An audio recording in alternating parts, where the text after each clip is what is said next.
Assalamualaikum warahmatullahi wabarakatuh. Perkenalkan, nama saya Rahmatullah Adnan, NIM 20087170 dari Prodi Pendidikan Kepelatihan Olahraga, Fakultas Ilmu Keolahragaan, Universitas Negeri Padang.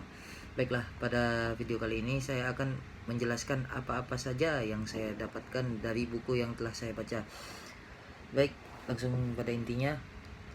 Bab 1 menjelaskan lapangan, membedakan antara kontrol motorik dan pembelajaran, dan menjelaskan hubungan antara bidang ini dan bidang studi lainnya. Ini memberikan sejarah singkat lapangan, menunjukkan bagaimana ia menggabungkan pengetahuan tentang gerakan dari psikologi, kinesiologi, rehabilitasi fisik, ergonomi, dan ilmu saraf. Selanjutnya pada bab 2 membahas tentang berbagai metode ilmiah yang digunakan untuk mempelajari keterampilan motorik. Ini menjelaskan alat penelitian perilaku motorik dengan fokus pada berbagai cara untuk mengukur perilaku dan keterampilan motorik.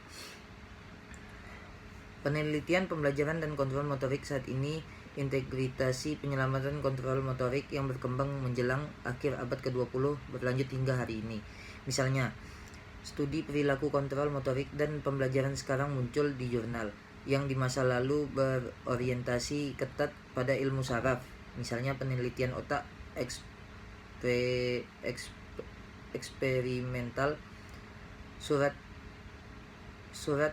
Neuroscience, jurnal ilmu saraf, dan penelitian berorientasi ilmu saraf muncul di jurnal yang sebelumnya, terutama behavioral, misalnya Journal of Motor Behavior, Human Movement Science.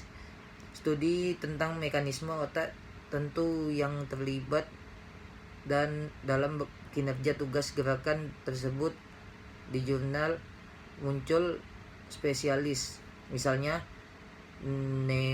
Neural Make, dan mewakili pendekatan yang berkembang pesat untuk mempelajari kontrol motorik.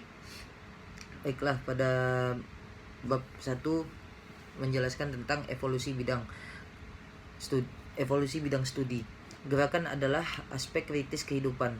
Kami tidak akan bertahan hidup tanpa gerakan. Kapasitas kita untuk bergerak lebih dari sekedar kenyamanan yang kemungkinan kita berjalan, bermain, atau memanipulasi objek. Ini adalah aspek penting dari perkembangan evolusi kita.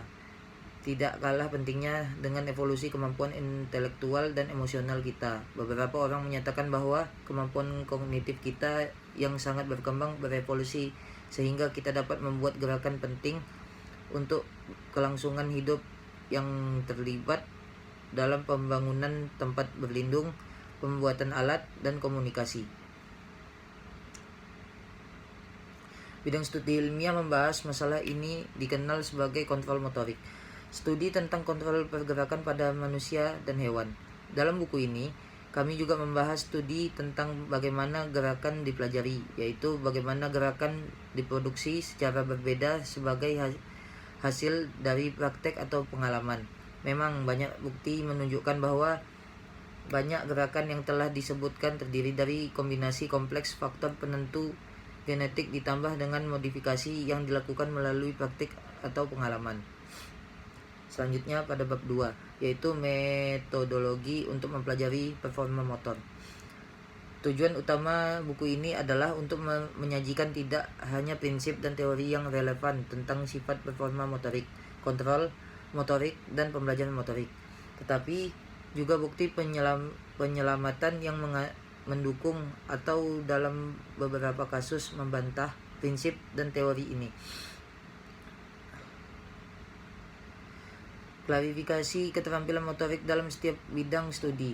Objek yang diselidiki biasanya diklasifikasikan menurut beberapa skema atau kerangka kerja untuk menyederhanakan diskusi dan mendorong munculnya pernyataan, penelitian, dan hipotesis yang dapat diuji, yang pada akhirnya akan menunjukkan fields. Perilaku gerakan telah diklasifikasi dalam berbagai cara.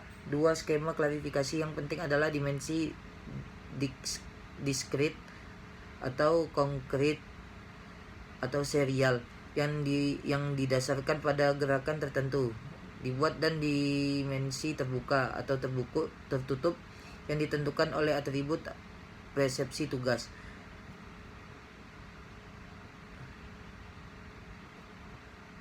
Baiklah, itu saja yang dapat saya sampaikan. Mungkin lebih dan kurangnya saya mohon maaf. Billahi taufiq wal hidayah. Wassalamualaikum warahmatullahi wabarakatuh.